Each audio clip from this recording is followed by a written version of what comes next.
कामामध्ये लोकशाही पद्धतीने माणूस बदनाम करण्याचा अधिकार आपल्याला आहे, नेता निवडण्याचा अधिकार आपल्याला आहे. आजच्या परिस्थितीमध्ये या अंधकारामध्ये त्या पाटलांना या पोलिसांनी कारवाई केली, त्या गावांच्या अमरावतीला बोलला करून या लोकांचा म्हणणं होता हे चुकीची जबाबदारी आहे.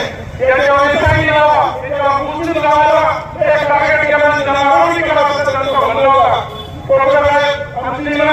माननीय शहरांना आपल्या काम केला, शहरांना काम केला, आपल्या राष्ट्रवादीकडून त्यांना धन्यवाद केलाच पाहिजे, त्यांना मान सन्मान दिलाच पाहिजे. हे आता मुस्लिम समाजाला एक पोलीस आणि दुसरा कोर्ट दोन ठिकाणी न्याय भेटू शकतो. बाकी दुसऱ्या ठिकाणी न्याय भेटण्याचा कोणताही ठिकाण राहिलेला नाही. आपल्या जीवनामध्ये ज्ञानेंद्र मंडळीला अध्यक्ष महोदयाला टोपे साहेबाला नाईक साहेबाला या लोकांना विशेष लक्ष घ्यावं लागेल. या लोकांकडे आपला लक्ष नाही राहता तो लोकांमध्ये दंड पकडण्याचा काही संघटना लागणार नाही. म्हणून गेल्या परिस्थिती झालेली आहे. लोक आता लोकसभा विधानसभा झालेली आहे, नगरपालिका जिल्हा विकास पंचायत समिती आली आहे आणि आज या यांच्या बाजूला लोक राहिलेले नाही. त्यांना वाटतं जिल्हा विकास पंचायत समितीला निवडून आणायचे असतील तर त्यांना धन्यवाद करणं गरजेचं आहे. त्यासाठी मान्य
नेपाळ व्हायला टाइम लागणार नाही. तुम्ही सुद्धा कलम व्यवस्थित चालवा हे सुद्धा त्या निमित्ताने आपल्याला आवाहन करतोय.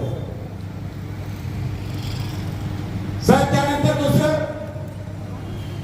एमआरईच्या माध्यमातून पांढर रस्ते येतो का? आज 5 वाजता त्या एका ग्रामपंचायतला सांगणं घातलं तुम्ही या तुम्हाला कामं देतो. अरे दादा तुम्ही 45-50 वर्ष खासदार म्हणून मंत्री म्हणून केंद्रात राज्यात सरकार तुमचं होतं, या तालुक्यात आता काय गरज आहे तुम्हाला लोक फोडायचे? रोज रात्री लोक फोडणं चालले. येतो का रुमाल घालतो का आणि तुला पाहिजे तेवढे कामं धुतो. आता त्यांचेच कार्यकर्ते काय नाराज आहे तुम्ही जरा बसा रात्रीचे 6 वाजता. चेअरमन काय सांगते या पद्धतीचा कारभार साहेब या मतदारसंघामध्ये थांबला पाहिजे, त्यासाठी तुम्ही जागृत राहा. एवढंच या निमित्तानं मला या मोर्चाच्या माध्यमातून आपल्या सर्वांना सांगायचंय आणि पुन्हा तुम्हाला आवाहन करतो.